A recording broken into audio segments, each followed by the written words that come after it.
Let's start out this video with a little quiz or a little friendly competition regarding some of the best free-to-play methods. It is time to start preparing for both Obor and Bryophyta, but how does one go about doing these kind of preparations in free-to-play? I have prepared 4 questions about this topic, and if you want to play along, you can press pause every time I ask a question. Shortly afterwards, I will give my best answer, and it is only my best answer as I'm not sure what is the best way to go about these different things. That's why it's more of a competition, as you can see if you can come up with something better than me. And the only rule is that you can't look anything up on the wiki or on anywhere else on the internet. So let's dive into the first question, which is what would be the best melee setup that I can achieve within reason. And I do have the within reason part in there, as for example the rune scimitar requires level 90 smithing, but I would call it outside of reason for me to get level 90 smithing to prepare for Bryophyta.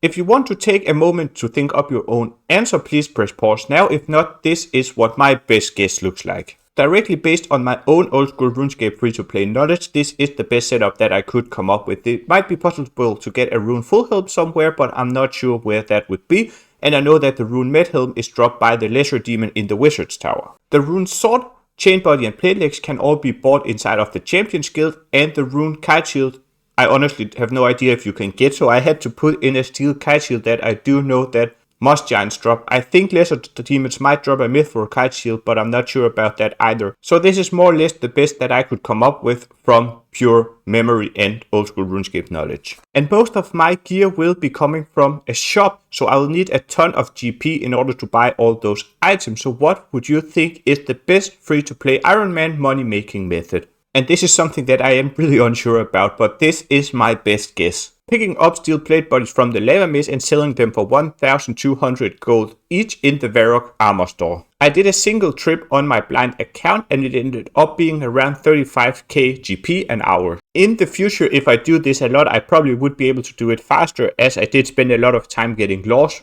around the lava maze as I was playing blindly, and I only brought back half an inventory as I wanted to bring back a lot of trash as well, as there are aggressive NPCs throughout the entire lava maze. So I did one trip, it took half an hour, and I sold the plate body for around 17-18k, so more like 35k gold an hour. And another thing that I have been considering a lot recently is what is the best free to play food out there and how would I go about getting it? And my best answer to that question right now is swordfish, and I think that they heal 14 HP, so it's not great, but it's not too bad either. But I think that Obor can hit something like a 30 or something like that, so I'll have to eat 2 swordfish every time that he hits me like that, which isn't optimal at all.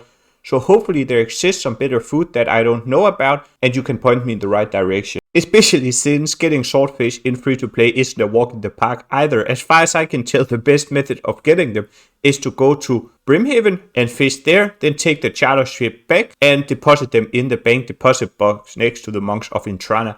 But that is pretty far away from a bank, and generally fishing swordfish isn't that easy either, as you will also get tunas, and I'm not sure that I do want to bank the tunas. And my fourth and final question is how on earth would I go about training prayer, as I do want overheads for fighting Obor and the Moss Giant boss I think, and I honestly have no idea how to do that. And my best idea right now for training prayer is to go somewhere in the wilderness, pick up bones, hop worlds, pick up more bones and bury them, as I honestly am without ideas. I think picking up bones and hopping worlds is a lot faster than killing hill giants, which is my other best idea. So any help on this point would be very much appreciated. So these things are mainly the things that I think that I'll need to prepare, especially for Obor. And most of these things probably will be done in the background, as I don't think you are very interested in seeing me running back and forth to the lava maze picking up steel plate bodies. But if you see me suddenly having a lot of GP or a high prayer level, for example, and I haven't showed how I got there, I will be using these strategies if I don't specify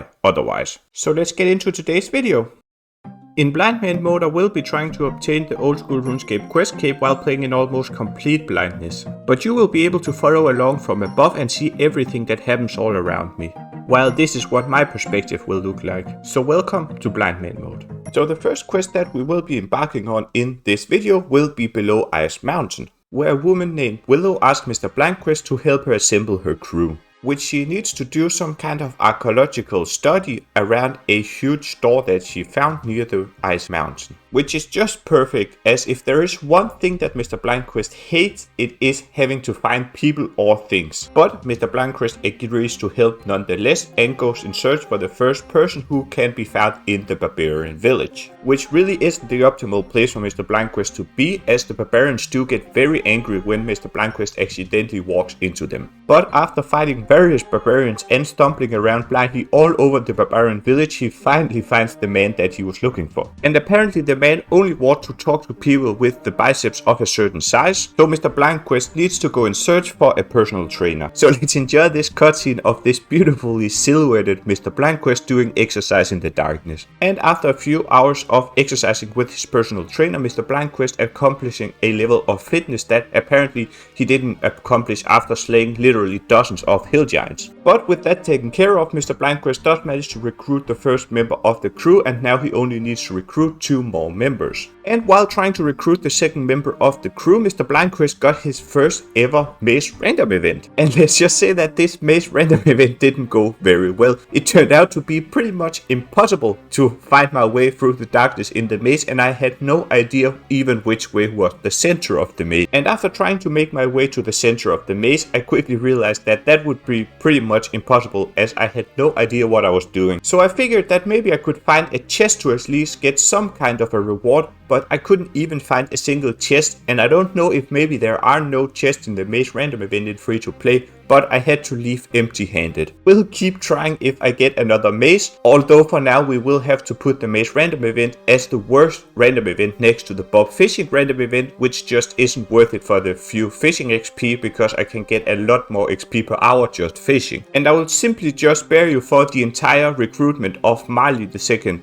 member of the crew, as the only thing that I had to do was to walk back and forth through the Varrock pub and Marley in Edgewill and make him a sandwich, which took me a very long time, way longer than half an hour, and it really wasn't that interesting. So all that remained to do was to recruit the third member, which was a drunken dwarf in Falador. And all that he wanted for Mr. Blindquist to do was to play a few games of rock, paper, scissors. And with what sounds more like the build-up for a joke, you can probably imagine how that went. A blind man and a drunken dwarf playing rock, paper, scissors. So with all 3 members recruited, it was time for Mr. Blindquist to make his way towards the ice mountain, where he had heard that the big door could be found. And once again, this was another case of me not having any idea what is going on in a quest in Old School Runescape, as I came very much unprepared.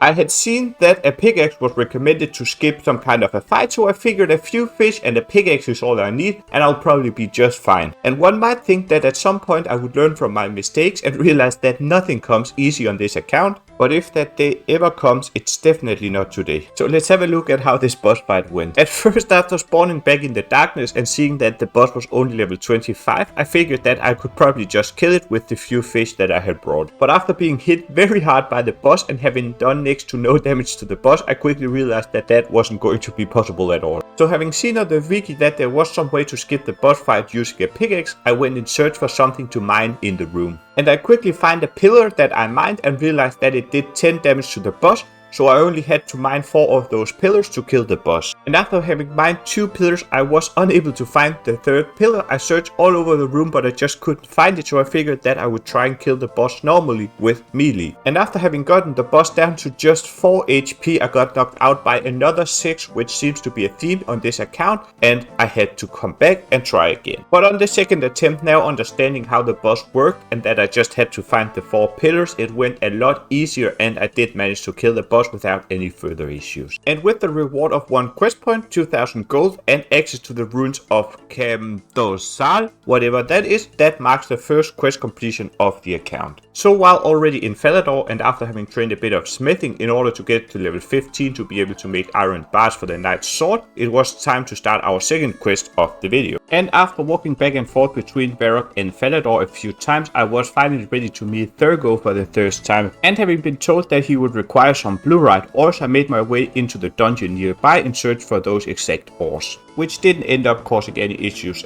and I wasn't sure exactly how many ores I would need, so I picked up 4 just in case and made my way back to Thurgo, who made me the sword that I needed to bring to Falador in order to finish up the quest. And the Knight Sword is one of the other free-to-play quests which has a huge reward with 12,725 smithing XP and 1 quest point, which brought me up to level 31 smithing, which is very nice, as we will need 34 for Dragon Slayer. Which leads us to our third quest of the video, which will be Imp Catcher, which I have been fearing quite a lot, as it has turned out to be very difficult to find imps. And just as I had feared, I would need to find all 5 beads, as I hadn't had any luck of finding any of the beads while completing the rest of the quest. So now I would have to actively trying to hunt imps and see if I couldn't be able to find all 4 beads. And as I have had absolutely no luck at all in the spot south of Falador, I figured that I would try the Brimhaven Volcano spot, where there are a lot of imp spawns as well. And as you might have been able to notice from the clip running here sped up 16 times, I did actually have a lot more luck finding imps here than I did in Falador. And here is the loot from my first 10 imps, so still no luck on the beads. So I will spare you from me running around on this volcano for literal hours trying to find imps, and I will jump to the good parts. And as you can probably see from this clip, this spot is a lot better than the Falador spot, as I am literally surrounded by imps, although I have a hard time finding them. But I did finally manage to find an imp, and I got very rewarded with my first bead on the account, the black bead. So now only 3 more to go and I can finally complete this quest. And a good while later I did manage to also get the yellow bead, so 2 down, 2 to go. And this is what the loot tracker looked like after 25 kills, so now I am officially dry on the last 2 beads, as each bead is a 1 in 25. And after having picked up my first duplicate bead in the yellow bead, I also managed to get the red bead, which is the 3rd bead, and only 1 to go. Now I only need the white one. And this is what the loot looked like after 50 kills, so now we are officially 2 times dry on the white bead. And this is a perfect example of exactly how frustrating it is hunting these imps in the darkness. Here I got attacked by the scorpion, so after finally killing the scorpion I had to try and find the imp once again, and it was actually hiding under my character, and it took me a good while to finally locate it. But after hours of searching for imps on this volcano, we finally did manage to get the white bead, and now we have all 4 and we can finally complete the Imp Catcher quest, and there's only 1 more quest to go before Dragon Slayer. And I actually would have loved to know exactly how many imps I did end up killing, but when I checked the loot tracker after getting the white bead, it was stuck at 57 and there was no white bead in there. So I don't know exactly how many imps I did end up killing. And after having made my way to the Wizard's Tower with the 4 beads, it finally is time to finish the Imp Catcher quest. And the Imp Catcher reward is one of the very nice rewards as well. 1 quest point, 875 magic XP, and more important, the Amulet of Accuracy, as it is my best in slot amulet for now, as it is the only amulet that I have with stats, and I think that it will be my best amulet for a very long time, at least for the entire duration of free to play. I think that in order to get an amulet of strength in free to play, I will have to craft it myself, and that is a lot of crafting levels in free to play, and I don't think free to play crafting will be very fun to train. So very nice reward. So here I am killing some hill giants, hoping for a giant key and training my melee stats a little bit, and something very crazy happened. I recorded this clip to show that I had just gotten the first giant key, and just after cutting the first clip, if you look here, you can see that I am just about to get a kill. I got a second giant key, so back-to-back giant keys, and you can look at the timestamp at the bottom of the screen, the end game login time, and see that I actually only managed to cut the clip for a few seconds before I noticed that I got a second key back to back and a beginner clue scroll. So that is very nice. I'm not sure that I will be able to kill Obor on my first try, so getting a few extra giant keys would be very nice. And here's what the loot tracker looks like after getting the 2 giant keys. So 2 giant keys in 90 kills is very good and very spooned, and I'm very happy about that. And also some very nice runes that I'm sure will come in very handy at some point down the line. And as shown in the Hill Giants loot tracker, I did get 2 beginner clues from there, and I got 1 beginner clue from mining, and here are the 3 rewards. Nothing too good, a few range upgrades that I won't have to buy in the stores, but not really that good. So some decent clues, but not worth showing one by one in the video.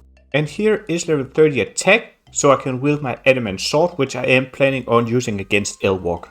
and this is where I'll leave the hill giants for now, as we are getting very close to being ready to fight Ilwok. So let's get into our last quest of the video, and the last quest that we need to complete before we can get into Dragon Slayer in the next video. And I have been saving this quest for last, as I am pretty afraid about the fight that will take place at the end of this quest, where I need to fight against some kind of a killer or something like that by using some mirrors to throw his knives back in his face while he's hiding inside of some wardrobes. And I am very afraid about this fight because I'm sure that I won't be able to see in which one of the 4 wardrobes he's hiding. And I'm not sure exactly how I will end up completing this quest if I can't see where he is. And I'm not even sure if I'll be able to place the mirrors correctly in front of the wardrobes, but I guess time will tell how difficult it actually will be. So having finished this first cutscene of many of the killers stabbing the different people in this house in complete darkness so we can't see anything, we need to find a key inside of the barrel and make our way into the Draenor Manor. Or I guess that it isn't the Draenor Manor, but it is kinda like the Draenor Manor but different. And once again, I will be doing this quest unguided, but I have done it a few times before and I do more or less remember the different clues that you need to do. There's something about a knife in a fireplace and there's something about cutting some pictures and stuff like that. So it probably won't be that difficult. And after finding the first key inside of a painting, the second puzzle actually turned out to not be that difficult, although I didn't remember that puzzle at all, as there was a lot of candles and there was a shelf filled with tinder boxes, so I had to light all the candles and blow up a barrel to be able to go outside of the manor. But in the end, the remaining puzzles inside of the house didn't turn out to be that difficult, so I'll spare you watching me walking around trying to do every puzzle and everything taking 5 times as long as I'm doing everything in the dark and I'm getting confused and turned around, and a few cutscenes of someone getting stabbed in the darkness, which is more or less just a black screen as well. So let's jump forward to when I'm outside ready to fight the boss. So here we are entering the room ready to start the boss fight, and as mentioned earlier, if someone is unfamiliar with this quest, there are 4 wardrobes in the room and there is 1 mirror, and I need to place the mirror in front of the right wardrobe, as the killer will then come out of the wardrobe and throw a knife at me. It will hit the mirror and it will hit him inside of the wardrobe once again, and I need to do that a few times to kill him. I can't take any damage in this cutscene, so it isn't really dangerous in the form that I might end up dying, but it might be very dangerous in the form that I might end up being stuck in here for hours and hours. So the first thing that I did was I walked all around the room trying to figure out where exactly the different wardrobes were located and trying to get a feel for the room and where I need to place the mirror in order to hit one of the wardrobes. And I quickly realized that, as I had feared, it was impossible for me to see where exactly the killer was, and I just had to guess. So drawing inspiration from Mr. Blindquist's famous tornado mouse strategy, I figured that it would probably also be possible to do a tornado mirror strategy, although at a very slower pace. So I tried to figure out exactly where the 4 wardrobes were located, and I tried to move the mirror in a circle, putting it in front of each wardrobe for a while and see if anything happened. If nothing happened, I would move on to the next wardrobe. And doing that a lot of times, and I do mean a lot of times,